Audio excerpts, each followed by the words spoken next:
السلام علیکم ورحمۃ اللہ وبرکاتہ۔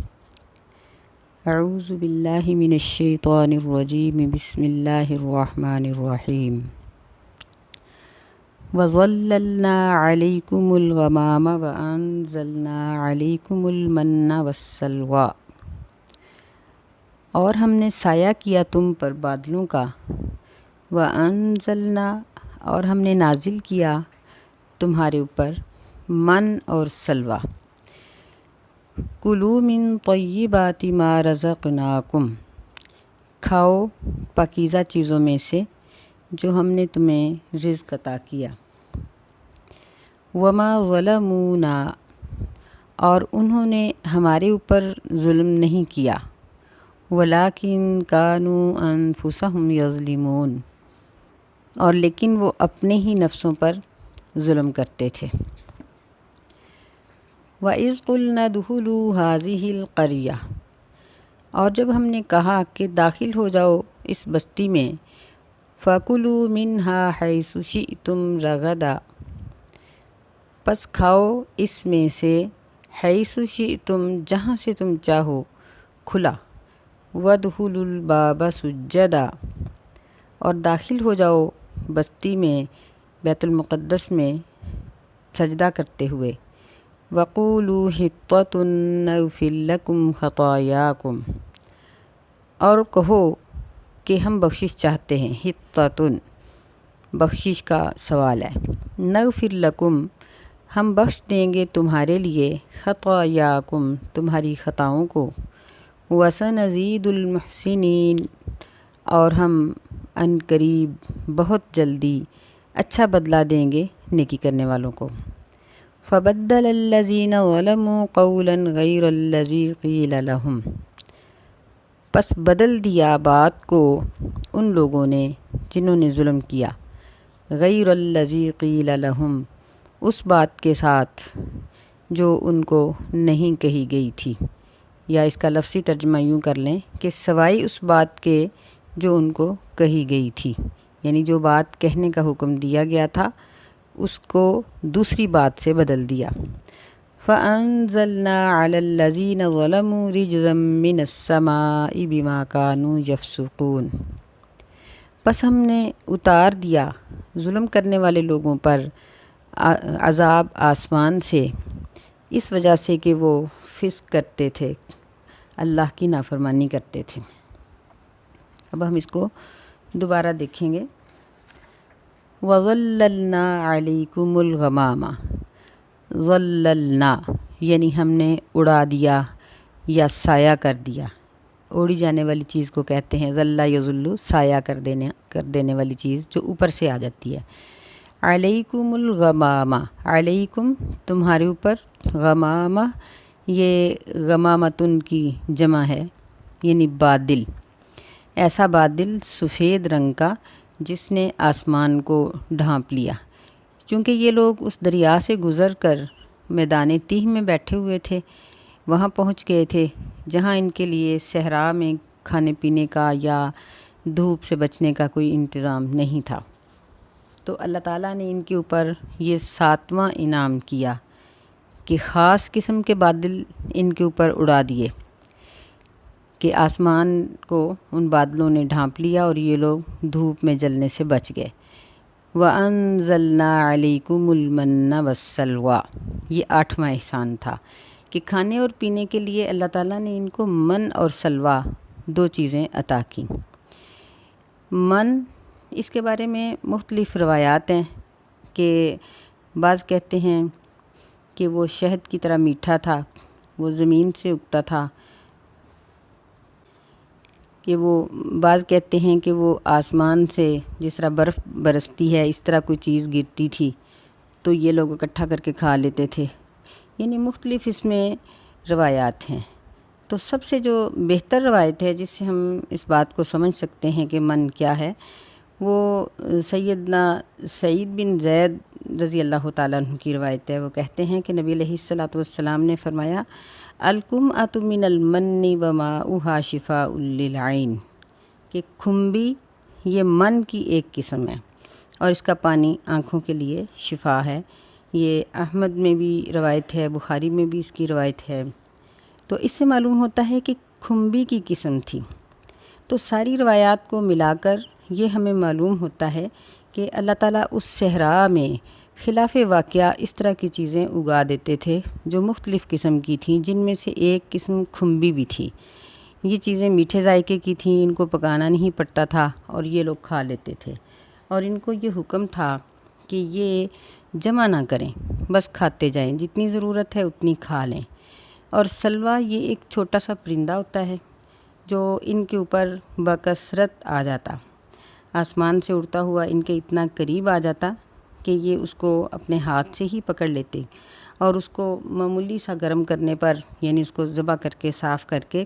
معمولی سا اس کو گرم کرتے تو وہ کھانے کے قابل ہو جاتا۔ اس طرح اللہ تعالیٰ نے ان کو 2 قسم کے کھانے عطا کیے کہ یعنی ایک نمکین اور ایک میٹھا، اور فرمایا کہ کلو، کھاؤ، یہ جمع امر کا صیغہ ہے کہ تم سب کھاؤ، من طیباتی، اس پاکیزہ چیزوں میں سے، ما رزقناکم، جو ہم نے تمہیں دی ہیں۔ رزقنا، نا کا معنی ہوگا ہم نے، رزقہ کا معنی دینا، کہ یہ کھاتے جاؤ اور یہاں اللہ کا ذکر، اللہ کی عبادت کرتے جاؤ۔ وما ظلمونا، ظلمو، ما ظلمو، یہ ماضی منفی کا صیغہ ہے کہ انہوں نے ظلم نہیں کیا نہ ہمارے اوپر، یعنی وہ لوگ پھر گناہ میں مبتلا ہو گئے، جس طرح ہم پیچھے پڑھ آئے ہیں کہ انہوں نے بچڑا بنا لیا اور اس کی پوجا شروع کر دی، موسیٰ علیہ السلام کے ساتھ سخت کلامی کرتے تھے۔ تو ان کے یہ سارے گناہ اللہ پہ ظلم نہیں تھا، کیونکہ گناہ کا نقصان اللہ کو نہیں ہوتا، بلکہ گناہ کا نقصان گناہ گار کو ہے۔ اللہ تعالیٰ کی بادشاہت ہر ایک کی مدد اور ہر ایک کی تعریف اور عبادت سے پاک ہے، اللہ کو کسی چیز کی ضرورت نہیں ہے۔ ہماری عبادات سے نہ اللہ کی بادشاہت میں زیادتی آتی ہے، مضبوطی آتی ہے، نہ اللہ تعالیٰ کو قوت ملتی ہے، اور نہ لوگوں کے گناہ کرنے سے اللہ تعالیٰ کی حکومت کمزور ہوتی ہے۔ وَلَٰكِن كَانُوا أَنفُسَهُمْ يَظْلِمُونَ، اور لیکن وہ اپنے ہی نفسوں پر ظلم کرتے تھے، یعنی جب انہوں نے اللہ تعالیٰ کی ان ساری نعمتوں کو کھا لیا لیکن شکر گزاری نہ کی، اللہ تعالیٰ کی عبادت کرنے کی بجائے اللہ تعالیٰ کی نافرمانی پر ڈٹے رہے، تو ان کے اوپر ان کی نافرمانی کی وجہ سے عذاب اترا۔ تو اس طرح سے معلوم ہوا کہ یہ لوگ اپنے لیے ہی عذاب کو واجب کر رہے تھے اور یہ گناہ گار ٹھہرے۔ تو اللہ تعالیٰ نے ان کو یہاں فرمایا کہ طیبات، یعنی یہ پاکیزہ اور حلال چیزیں ہیں، ان کو تم کھاؤ اور اللہ کا شکر ادا کرو۔ اللہ تعالیٰ نے اس قسم کے بہت سے احسانات نبی علیہ السلام کے ساتھیوں پر اور آپ کی امت پر بھی کیے، اگرچہ بعینی ہی یہ چیزیں نہیں تھیں، اور جس طرح ان لوگوں کو ایک میدان میں بٹھا کر کھلایا ہے، یہ ان کے لیے خاص تھا۔ لیکن صحابہ کرام پر جب اللہ تعالیٰ کی طرف سے نبی علیہ السلام کے ہاتھ سے معجزہ ظاہر ہوتا، کسی چیز میں برکت ہوتی، تو صحابہ کرام کی عادت مبارک یہ تھی کہ وہ اللہ تعالیٰ کا بہت شکر کرتے، اور یہی چیز اللہ تعالیٰ کی رضا کا سبب بنتی ہے کہ جب انسان کو کوئی نعمت ملتی ہے، کسی بھی شخص کو، تو اگر وہ اللہ کا شکر کرے اور اللہ تعالیٰ کی اطاعت میں اور زیادہ بڑھ جائے تو اللہ تعالیٰ اس کو مزید دے دیتے ہیں۔ لیکن اگر کوئی اللہ کی نعمت کو پا کر اللہ کی نافرمانی کی طرف بڑھ جائے، گناہ کرنے شروع کر دے، تو پھر وہ عذاب کا حقدار ہو جاتا ہے۔ اگلی آیت میں اللہ رب العزت فرماتے ہیں وَإِذْ قُلْنَا ادْخُلُوا هَٰذِهِ الْقَرْيَةَ، اور جب قلنا ہم نے کہا، ادخلوا کہ داخل ہو جاؤ، هَٰذِهِ الْقَرْيَةَ اس بستی میں، فَكُلُوا مِنْهَا پس کھاؤ اس میں سے، حَيْثُ شِئْتُمْ جہاں سے تم چاہتے ہو، رغداً کھلا، یعنی بغیر کسی روک ٹوک کے۔ یہ بستی کون سی تھی اور اللہ تعالیٰ نے اس میں داخل ہونے کا ان کو کیا حکم دیا، اس میں مختلف روایات ہیں، جن میں سے سب سے بہتر روایت یہ ہے کہ یہ فلسطین کا علاقہ ہے، بیت المقدس ہے، کیونکہ یہی ان کا اپنا علاقہ تھا۔ یہ لوگ یہاں ہی پہلے سیدنا یعقوب علیہ السلام کی زندگی میں یہیں رہتے تھے، پھر یہ سیدنا یوسف علیہ السلام کے مصر جانے کی وجہ سے یہ لوگ مصر منتقل ہو گئے، تو اس کے اوپر دوسری قسم کے لوگوں نے حملہ کر دیا اور انہوں نے اس کو پورے فلسطین کو انہوں نے مقبوضہ کر دی۔ یہ علاقہ ان کے باپ یعنی سیدنا یعقوب علیہ السلام کی میراث تھا، اور یہاں عمالیق یہ غالب آ چکے تھے، انہوں نے یہاں قبضہ کیا ہوا تھا، تو اللہ تعالیٰ نے ان کو حکم دیا کہ تم اپنی بستی کو آزاد کروا لو۔ سورہ مائدہ میں بھی اس بات کو وضاحت کے ساتھ کیا گیا ہے کہ اللہ نے فرمایا کہ یا قوم ادخلوا الارض المقدسۃ التی کتب اللہ لکم، کہ اے قوم، موسیٰ علیہ السلام نے فرمایا کہ اے قوم کے لوگوں، تم اس مقدسہ زمین میں داخل ہو جاؤ جو اللہ تعالیٰ نے تمہارے لیے لکھ دی ہے، یعنی تمہارا اصل وطن وہی ہے، تم اسی کو آزاد کروا لو۔ تو یہ بات کیوں کہی گئی؟ اس لیے کہ یہ لوگ اس صحرا میں رہ کر اکتا گئے تھے، اور من اور سلوہ یہ ایک ہی قسم کا کھانا ہمیشہ کھاتے کھاتے اکتا گئے تھے۔ اگلی آیات میں اس بات کا ذکر آئے گا کہ انہوں نے اس بات کا مطالبہ کیا تھا کہ ہم اب ایک قسم کی غذا نہیں کھا سکتے، ہمیں زمین کی اگی ہوئی چیزیں چاہیے۔ تو اللہ تعالیٰ نے فرمایا کہ ٹھیک ہے، پھر تم اپنی بستی کو فتح کرو اور وہاں جاؤ تو وہاں ہر چیز موجود ہے۔ تو اس کے ساتھ ان کو یہ حکم دیا گیا تھا کہ جب تم اس کو فتح کر لو تو بیت المقدس میں سجدہ کرتے ہوئے داخل ہونا۔ وَقُولُوا حِطَّةٌ، اور تم کہنا کہ حطہ کا معنی ہوتا ہے کہ اُوتُت عَنَّا ذُنُوبَنَا، کہ ہمارے گناہوں کو دور کر دے اور ہماری خطاؤں کو گرا دے، معاف کر دے۔ لیکن انہوں نے حِطَّةٌ کی بجائے کہا حَبَّةٌ فِي شَعْرَةٍ، کہ ہمیں تو بالیوں میں دانے چاہیے، یعنی کھیتی باڑی ہم کریں گے، اور اس طرح کی چیزوں کے انہوں نے مطالبے کیے۔ اللہ تعالیٰ نے ان کو یہ کہا کہ تم سجدہ کرتے ہوئے، جھکتے ہوئے داخل ہونا، لیکن یہ لوگ ہنستے ہوئے اور دوسروں کا استہزاء کرتے ہوئے، اکڑتے ہوئے، فخر اور تکبر کے ساتھ یہ اپنی بستی میں داخل ہوئے، تو اللہ تعالیٰ کو ان کی یہ حرکت بالکل بھی پسند نہ آئی۔ تو اللہ نے ان سے یہ کہا تھا کہ نغفر لکم خطایاکم، کہ ہم تمہاری خطاؤں کو معاف کر دیں گے۔ وسنزید المحسنین، یہ جب سین آ جاتی ہے مضارع کے اوپر تو اس کا مطلب یہ ہوتا ہے کہ بہت جلدی، یعنی ہم تم میں سے احسان کرنے والوں کو بہت جلدی اچھا بدلہ دیں گے۔ تو انہوں نے بستی کو فتح کر لیا، یہ اللہ تعالیٰ کا ان کے اوپر 9واں انعام تھا کہ پھر ان کو اپنی بستی کے فتح کرنے کا موقع ملا، لیکن کب؟ بہت مدت کے بعد۔ اس کی تفصیل سورہ مائدہ میں آ جائے گی انشاءاللہ کہ کس طرح سے ان لوگوں نے موسیٰ علیہ السلام کی بات کا انکار کیا اور پھر یہ اسی صحرا میں کئی سال پھنسے رہے۔ پھر جب ان کی اگلی نسلوں نے اللہ تعالیٰ سے توبہ کی، معافی مانگی، تو اللہ تعالیٰ نے پھر ان کو یہ فتح عطا کر دی۔ تو اس میں جو سجدہ کرنے کا حکم تھا ان کو کہ تم جھکتے ہوئے اور اللہ کے سامنے جھکتے ہوئے اور داخل ہونے کے بعد سجدہ کرنا، یعنی اللہ کی عبادت کرنا،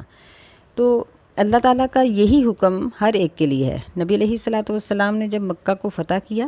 تو آپ نے بیت اللہ میں داخل ہوتے ہی نوافل پڑھے۔ احادیث میں ذکر آتا ہے کہ آپ کے ساتھ چند صحابی تھے جن میں سیدنا بلال رضی اللہ عنہ بھی تھے، تو بیت اللہ کا دروازہ آپ نے بند کر لیا، اور جب آپ باہر نکلے تو صحابہ نے پوچھا کہ نبی علیہ السلام نے اندر کیا کیا، تو انہوں نے بتایا کہ آپ نے نوافل پڑھے تھے۔ تو نبی علیہ الصلوۃ والسلام بہت جھکتے ہوئے کہ آپ کا سر مبارک